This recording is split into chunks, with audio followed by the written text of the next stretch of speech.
Welcome to the Top Business Leaders Show, powered by Rise 25 Media. We feature top founders, executives, and business leaders from all over the world.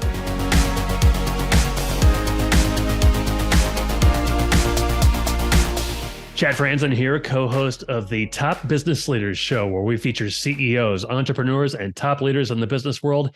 This episode is brought to you by Rise 25. We help B2B businesses reach their dream relationships and connect with more clients, referrals, and strategic partnerships, and get ROI through done-for-you podcasts. If you have a B2B business and want to build great relationships, there's no better way to do it than to profile the people and companies you admire on the podcast. To learn more, go to rise25.com or email us at support@rise25.com. Cindy Machles is a brand and business leader. She is co-founder and CEO of Glue Advertising, which has been recognized as a top 20 New York agency since 2017. And she herself was recently named a top 100 entrepreneur and innovator for 2022. She's an avid mentor to startups through the University of Chicago's prestigious accelerator, the Polsky Center. And she is CMO of a SaaS company called SecureCHEK AI, which is automating the creation of promotional materials at the push of a button. Hey, Cindy, thank you so much for joining me today. How are you? I'm great. How are you today? Good, thank you. Hey, I appreciate your time. So tell me a little bit more about Glue Advertising. You're a co-founder there, and what you guys do. So Glue Advertising, we are almost 10 years old, so time really flies. And my business partner and I come out of the big conglomerate world. We decided we wanted to have a different kind of agency, one that is more innovative, one where senior leaders are more hands-on, and one where client needs were first and foremost, and we didn't have all these big teams. We had people who were, if they were working on the business, they were touching the business and adding value. And we have pursued that model since the start. And the verticals are the types of companies that have been attracted to us. In, for example, B2B, we're working with Office Depot. We are working with BetMGM. We're working with Citi. And we are working with a number of healthcare companies that are more mid-level. I'm not sure that people would know those names quite as well, but just as exciting as the rest of our portfolio. Hey, you mentioned as you were starting Glue Advertising, that you were interested in kind of creating an agency that was more innovative and put customers first. Can you elaborate on that and how you guys have done that? Yeah, I think part of what we've done is we've decided that we are going to do some firsts, particularly in healthcare, which is a sweet spot for us. So, for example, one of the ideas that we developed and then brought to market first is we did the first branded Facebook Live for a healthcare product. And what that means is we had to media train patients, real patients who had a serious disease in this case, to be able to talk about their personal experience, but at the same time understand that there are some legal, medical, regulatory guardrails. And since we wanted to have it be live, and we kind of took a leap of faith, and it was amazing. And the results the client got were something like a 200% increase to traffic to their website page, where it was the website page that was most appropriate for product consideration. So you can't do much better than that, but to do that well, you have to try new things. Mm. So when you were getting started, you had all kinds of great ideas, but I'm sure the building a foundation of the agency maybe had some challenges. Can you tell me about the early days and what you did to get clients, things like that? Well, we were put in business pretty much by a client relationship. A friend of mine had taken a marketing job at a company where he needed support. And so he said to me, come in and pitch. And if you pitch, you can be our agency of record if you win. And if you don't, I could still use your help as a consultant. And to mount that pitch, people a lot of times think it's all about getting clients that starts a company. In this case, it was our friends within our network, the art directors, the copywriters, the editors, so many people we knew who dedicated their time for free to helping us put together that presentation, because we really didn't have the money to pay them, with the idea that if we won, we would give them business. And every time we have an opportunity, we absolutely do. Wow, that is awesome. So since that time, you've been recognized as a top 20 New York agency. What have you found to maybe be some essential elements when it comes to running an agency? I think you can never rest on your laurels. It's very important, in my opinion, that clients see that day in and day out that you are adding value. And it can only be value that's the innovation that I talk about. Certainly that's part of it. But some of the value has to be turning around pieces as quickly as possible, adding ideas to strategy that's already in place, but perhaps you can make it a hair better. It has to be something that the clients feel makes their life easier and builds their businesses faster. How important is it to stay aware of new trends out there with technology developing, or um, developing so quickly? How important is that? So you lead right into one of my other roles. So I, along with being CEO of Glue and a co-founder, Mhm. I'm also a founder and chief marketing officer of a company called SecureCHEK AI. Part of the reason that I got involved in that company is, as we know, AI right now is all people are talking about. At the same time, it's an idea and people are trying to figure out, how does that apply to my business? And what we've been able to do is take a technology that is infused with AI and figure out how we can take a client's approved marketing materials, extract the content, have the AI understand what content always needs to travel together, and then import that content into tactical templates. And we can do this virtually at the push of a button. So as you can imagine, the potential to create collateral, which can be extremely expensive and time consuming, the potential to create it faster and to create it more cost effectively is there. And I think that this is huge. And I feel that we and other agencies need to embrace this. So in fact, SecureCHEK AI is not just an idea that is within Glue. It is an idea that I am helping the founders of SecureCHEK AI to market to other agencies and directly to clients. Wow. So what are some of the biggest challenges you find yourself having to overcome kind of in those dual roles? Oh, time. Time's always a challenge because you want to give 100% to everything that you do. And I can't possibly, I'm only one person. I think it's picking my spots and my opportunities, and also remembering, and we did an edit so people can't hear it, but I have a couple of dogs that were barking not long ago. So remembering that the dogs have to go out and be fed, and my adult children who are grown and don't live at home, they also, they just need to be nurtured by their mother every now and then. What's most challenging about running a successful agency? We talked about some of the key essentials to success. What about challenges? I think the most significant challenge, and it's every business, is putting the right people in the right seats. Mhm. And that's an expression, of course, but it's an expression that means everything. And we have a certain attitude at Glue. And that attitude is always, when we finish delivering something for a client, what more can we do? And what more, Oh, go ahead. I'm sorry, not what more can we do in that we're looking to bill you. It's what more can we do that meets the needs that you still have. And our clients very much appreciate that. And it isn't always easy to build a team where everybody feels that way.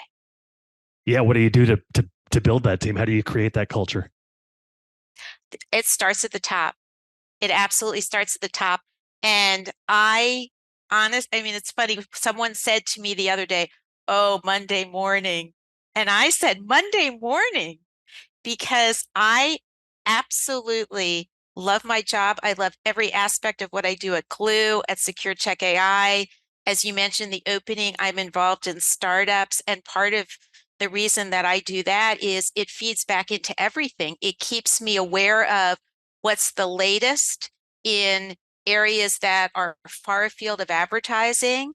And I get to be infected by the enthusiasm of founders who are just starting their careers. So once you find the right people, that's kind of a challenge. Is it a challenge then to keep the right people, or once they get there, that's what they're meant to be? Uh, Listen, it's always a challenge to keep people as well. I don't think that you can ever think that someone is going to stay with you forever. Mm-hmm. I believe when people leave Glue to do something else, they need to go and do something else. And when they stay at Glue, the benefit they get is my business partner and I, Alan, are very hands-on. I love marketing. I love every aspect of marketing, and I make it part of what I do at Glue, not only servicing clients, but also teaching members of my team so that they can be excellent at the craft of marketing.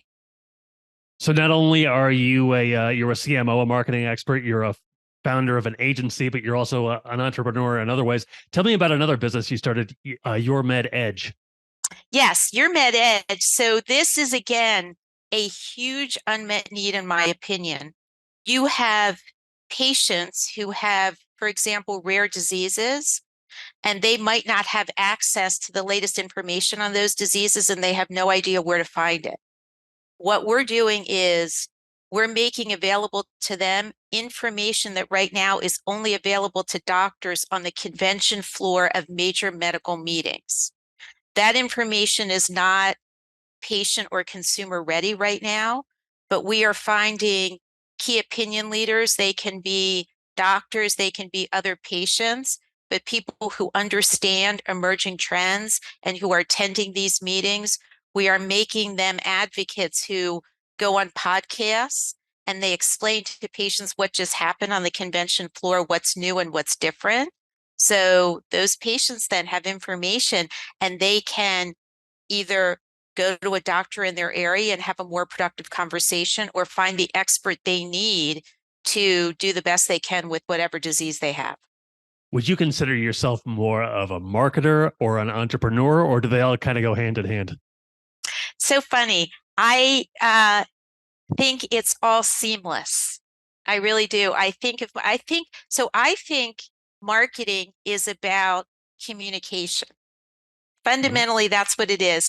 And I had a creative director years ago, now retired, but he would always say to me, if it's hard for me to develop a creative campaign, then there's something flawed in the idea. So it's not that creative campaigns develop themselves, but they start with communication that just makes sense.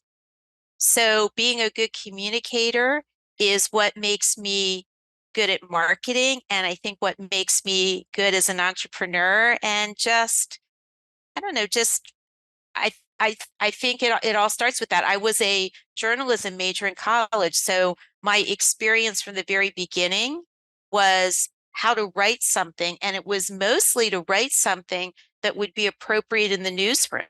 So it had to be short, it had to be to the point, it had to lead with a hook, and that's essentially what marketing is. And when you're an entrepreneur, you have to lead with a hook and an idea that entices people to want to come work with you. So it's all very, very connected. Was there something that caused you to go from being a reporter to a marketer or somebody like that?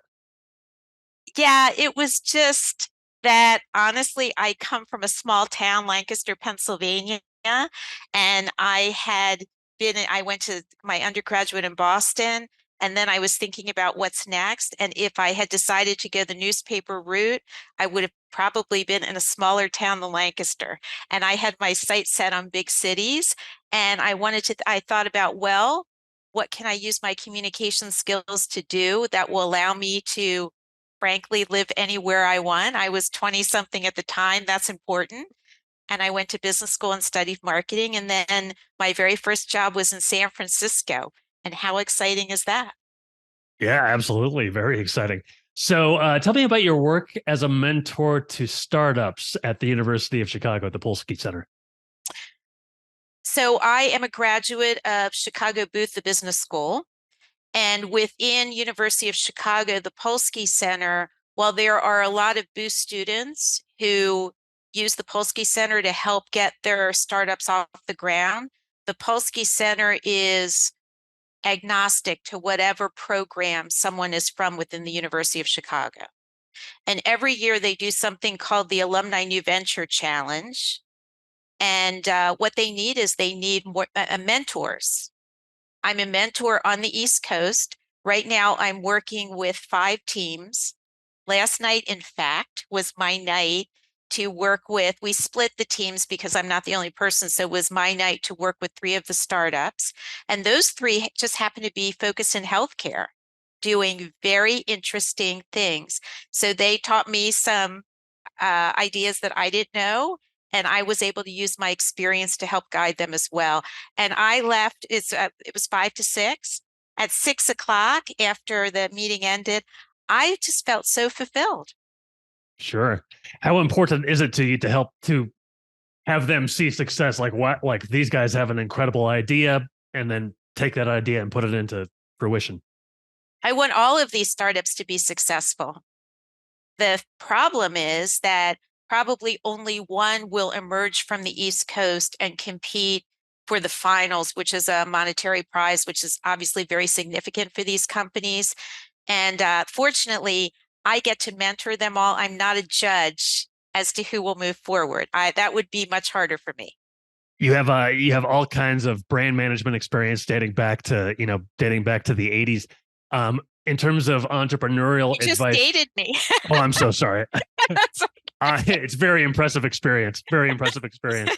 Uh, what what have you learned as an entrepreneur? Kind of lessons that you can only learn through experience that maybe you can share with some of these people that you're mentoring.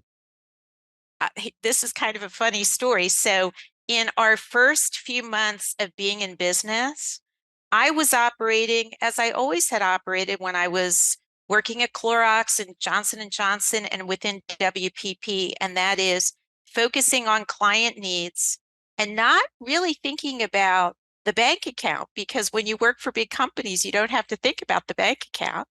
We were doing extremely well and invoicing clients, and for whatever reason, some of our invoices got lost. And all of a sudden, I looked up and checked in on the bank account, and we're doing gangbusters. We're super busy.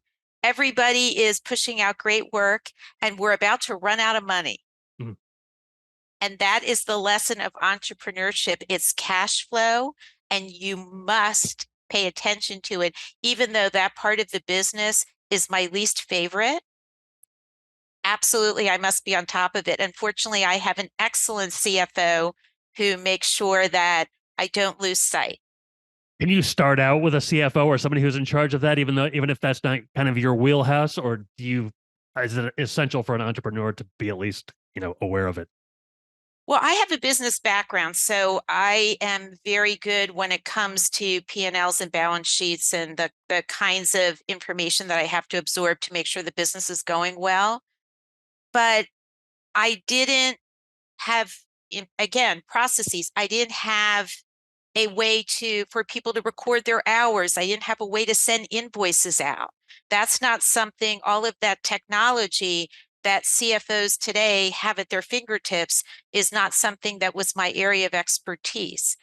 I am actually a believer in nepotism in the right situations. And so my sister happens to be a Wharton educated CPA, and she was, as my sister, available to me. So she came in very early on before I could afford to pay a CFO of her caliber. She's another one of the unsung heroes of Glue's success. And today she continues in that role. Is there a particularly proud moment that you're most proud of, a big career success for or a career highlight? And what was a big contributor to getting there? Sorry to put you on the spot. Yeah, I'm trying to think if there was, I mean, because so many, the milestones along the way, our first client, how huge was that we Mhm. won that pitch? Or when we get some of these name brand companies, how exciting is that? And then we just launched a company in a few months that is a company that is going to be acquiring other companies that develop payer marketing type materials. And that's something that we just did a few weeks ago. So it's almost, when you ask a mother which of her children are her favorite, it's really hard to say. I almost feel as if every one of these milestone moments, you have to take a moment and just feel good about it. So I love them all. What is the key to making a good pitch? Reading the room. You can, whatever presentation you walk into the room with, you have to be prepared to throw it away. And I find that that is something that people, they rehearse the presentations in front of them. I've seen people nose down, almost reading off the slides, and that will never, in my opinion, that will never win a pitch, because ideas on a page aren't good enough. It is the way you relate to others in the room. If you read the fact that someone in the back is seemingly uncomfortable about something that you're saying, you have to capitalize on that opportunity to say, I want to take a moment because I'm noticing that maybe what I'm saying is not quite what you're thinking. Can we talk about it? Even in a pitch where you barely know people in the room, you need to get to know them as fast as you can. So knowing that, how much prep do you do, or what kind of prep do you do? I actually rehearse my team, but I myself barely rehearse. You're just that seasoned? I don't know. Because, well, so I do a lot of the deck writing, of course, but so I know the material, but I don't want to get wed to something that I think I'm going to say, and I don't want to be stale by the time I get in the room. So I make sure my team needs to be rehearsed because they need to be coordinated and seamless. Everyone needs to understand the handoffs. Everyone needs to understand the most important points that we need to make. But I'm there as the MC. And I'm there to make sure that it's all working. And I'm going to have some slides to present, of course. But I need to make sure that our ideas are getting through. It's much harder to do on Zoom. Much harder. Yeah, I could see that. So do you have kind of are you somebody who has that entrepreneurial spirit? Are you looking to start something else? Do you see that happening as we move forward? At this point in my career, I actually prefer to start something else in a way by working with other entrepreneurs who are starting those things and helping them be successful. That allows me, frankly, to have my hands in a lot of different pies. I have just one more question for you, but tell me how people can find out more about you and everything you have going on. Well, I'm very active on LinkedIn, so you can reach out to me there, of course, and connect with me. I'd love that. And otherwise, you can reach me directly.